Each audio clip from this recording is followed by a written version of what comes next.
So here's an introduction to how to use Kirchoff's laws to solve more complex circuits. We have a battery in parallel with a resistor. Yeah, it looks normal, right? We got another resistor over here and another battery. What we've learned so far, we don't have a way to conceptualize this circuit. We don't have a way to solve, well, what's going on here? What's the current in one loop? What's the current in the other loop? This is where Kirchoff's laws are very handy. We have the two laws. We've got the voltage around a loop equals zero, voltage or loop law, and then we've got the junction law. All the currents that go into a junction must equal all the currents that come out. Okay, how are we going to use those to figure this out? Okay, so what do we have for Kirchoff's two laws? We have the loop law. The sum of the voltages around the loop has to add up to zero. If you start at a certain potential, you need to come back and end at that same potential. And then we have the junction rule. The sum of the currents going into a junction must equal the sum of the currents going out. You can't create or destroy charge. No throwing extra electrons in. How are we going to use this to solve a more complex problem like this? Well, it's going to involve a couple steps. So let's go through those steps. The first thing I like to do when I'm doing a Kirchoff's problem, I define my loops. We have a left-hand loop, we've got a right-hand loop, we also have an outer loop. So there are three loops that we're dealing with, which means we could do three different voltage loop law equations. And to start with doing that, I need to define what my currents are. And so I'm going to define the current that's going around here. I'm going to define the current that's going around here. And okay, it doesn't matter which way you guess they go. If you guess the direction wrong, it'll just come out as a negative. And you say, oh, I guessed the direction wrong. It actually goes the other way. So make your best guess if you want. I'm going to guess that with this, the current is going to go this way because the battery's probably trying to push charges in this direction. I'm going to label that I1. In this one, well, we've got 16 volts trying to push this way, 12 volts trying to push this way. I don't know. If you don't want to think too hard about it, you can always just use a clockwise current. And don't worry about it. Just always set your currents to be clockwise. And then you have to be careful with the sign at the end. If you get a positive current, it is a clockwise current. And if you get a negative, it's a counterclockwise current. So here, I don't know, let's do that. And I'm gonna define this as I2. All right, so that's my first step, is figuring out these loops and defining the current in the loops. There are multiple ways to do the Kirchoffs. I find this simpler than the way where you define the current in every branch. I'm just gonna real quick show you what that means. Sometimes people will say, okay, this is I1, this is I2, and this is I3, or whatever the directions. And so for every bit, every branch, I guess, you just define the current in that branch. I prefer to focus on loops and use the junction rule, use the idea of conservation of charge, to simplify my life. If you do this, you often end up with yet another equation to deal with, and we already are going to have simultaneous equations. So I just like this, it's simpler, and it makes me think about how the currents are adding and subtracting. So I'm not going to do that. All right, so here are my loops with my currents defined.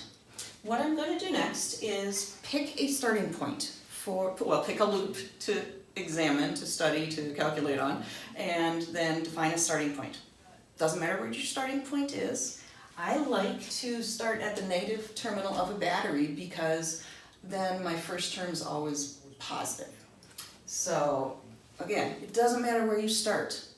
Everybody will get the same equation.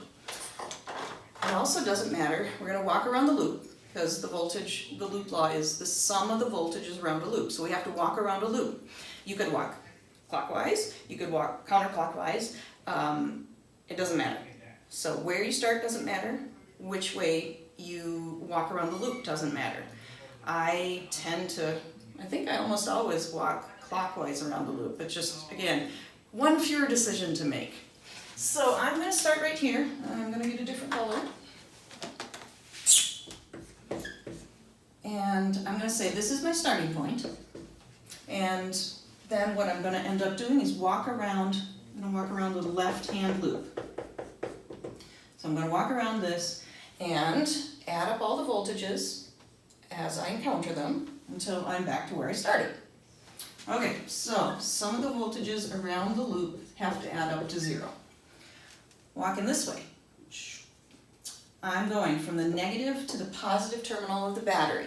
So I'm going in the direction that the battery wants charges to flow. So is that an increase in voltage or a decrease in voltage? Well, I'm going with the direction that the battery wants to go, wants charges to push. That is an increase. So I start with a plus 16 volt voltage difference. So right there. And now I'm going to go down through the 8 ohm resistor and figure out what the voltage change is for here. But, let's look at those currents. I1 is going down through this resistor. I2 is going down through this resistor. Both of those currents cause a change in voltage. And there's multiple ways to do this. This is the way I like to do it. I take current 1 separately from current 2. So in my mind what I do is I say, okay, I'm dealing with the current I1 that goes through the 8 ohm. And then separately I'll do the current I2 that goes through the 8 ohm. Some people will just do I1 plus I2. That's okay. Alright, so what is the change in voltage as I walk this way through the 8, across the 8 ohm resistor? I'm walking in the same direction as the current. So if I'm walking in the same direction as the current, a resistor is a resistance to current. So as I'm going with the current, and all of a sudden, bam, there's a resistor.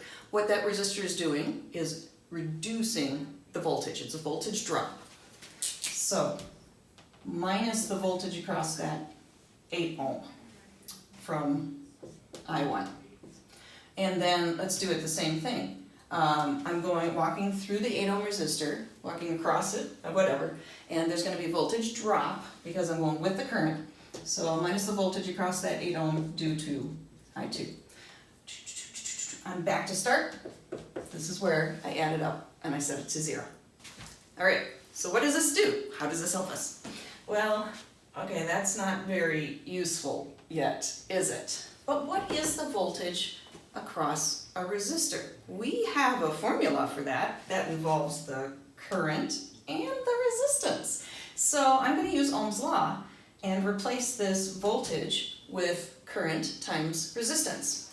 So I'm going to have plus 16 minus, I'm going to flip the numbers around. I'm going to do R times I instead of I times R. And you'll see why in a minute. So R times I. The resistance, 8 ohms, times the current. I don't know what it is, but I know it's the variable I1. Same thing here, minus 8 ohms times I2. These are equivalent. All right. I just simplified life a little bit. From 1, 2, 3, kind of 4 unknowns, I'm down to 2 unknowns, I1 and I2. And this is generally what I'm solving for with Kirchoff's problems, is I want to know what the current is everywhere in the circuit. Okay, so we've got that. Great. What do we do with it? We have one equation and 2 unknowns. Not solvable. But we can keep this in mind, and I'm going to write it over there so I don't lose it, so that we can keep it in mind as we go through another loop. Okay, we did the left-hand loop. I'm going to do the right-hand loop next. So for the right-hand loop, I need a starting place, and then I almost always go one direction, sometimes the other direction. I like starting at the negative end of a battery. So in the right-hand loop, nothing here, just this thing right here. I'm going to start here, and I'm actually going to go clockwise. I want to go this way because then I start with a nice positive value. So some of the voltages around the right-hand loop have to add up to 0. Now I'm walking around. I'm here and I'm jumping up. I'm going in the direction that the battery wants charges to go. That's going to be an increase in voltage. So I have a plus 12 volts. And that is missing some very important information. 4 ohms. All right, so what is the voltage drop as we go across? Drop? I don't know if it's a drop. It might be a drop, it might be a rise in voltage. What's the voltage change as we go across that 4 ohm resistor? Well, I need to know what direction the current is.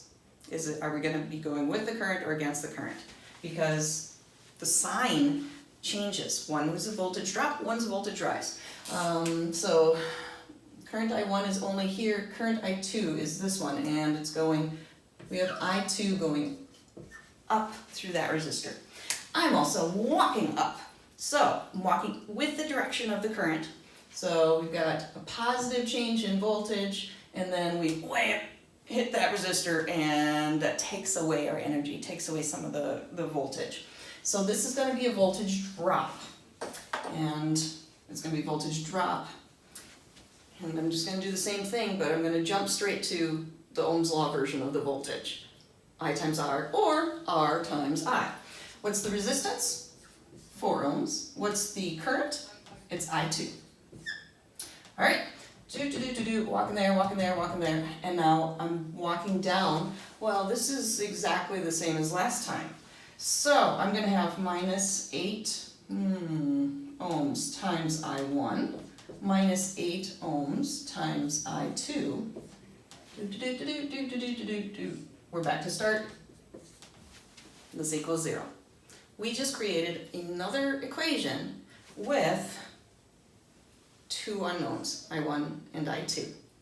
We can simplify this. So let's simplify it. I've got a plus 12 volts. I've got an I2 here and an I2 here and a single I1. So I've got minus 8 ohms times I1, minus 12 ohms times I2 equals 0. Okay, gonna write that down, keep it for later. Now at this point, you could stop and say, I have 2 equations, 2 unknowns, solvable. But what I like to do is do that third loop, because we do have a third loop. And that gives me more options for how to solve the simultaneous equations. You don't have to, but it can make your life a lot easier when you actually go to solve the simultaneous equations. So what is the third loop? It's the outer loop. So I've got the outer loop here. And I'm going to start here again. And I'm going to go this way around the outer loop. So, outer loop. We're going to walk around the loop, add up all the voltages, set them equal to 0.